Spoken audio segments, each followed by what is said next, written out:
Hello મિત્રો, જો આ એક ભજીયા બનાવવાનું મશીન મેં બનાવ્યું છે। હવે આમાં કઈ રીતે ભજીયા બને એ પણ તમને હમણાં બતાવશું। તમે જોઈ લો।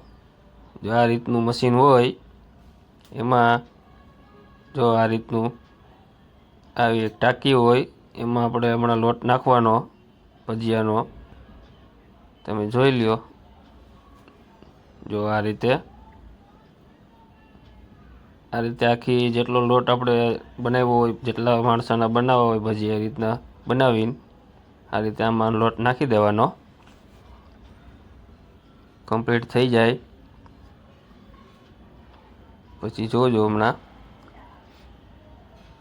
જોઈ લો। આ રીતે મશીન કામ કરે છે। જો એક સાથે કેટલા બધા ભજીયા બની જાય। થોડીક જ સેકન્ડમાં તમારે ભજીયા પડી જાય, ન હાથ બગડે ન કાંઈ થાય, અને એકદમ મસ્ત નરમ ભજીયા થાય છે। જોઈ લ્યો।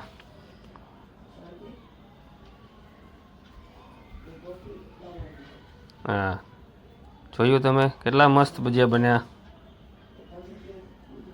વિડીયો ગમ્યો હોય તો લાઈક અને શેર કરી દેજો, અને મને ફોલો પણ કરી દેજો। અને આવું કોઈને મશીન બનાવવું હોય તો મારો કોન્ટેક કરી લેજો। જય શ્રી કૃષ્ણ, જય વિશ્વકર્મા, આભાર।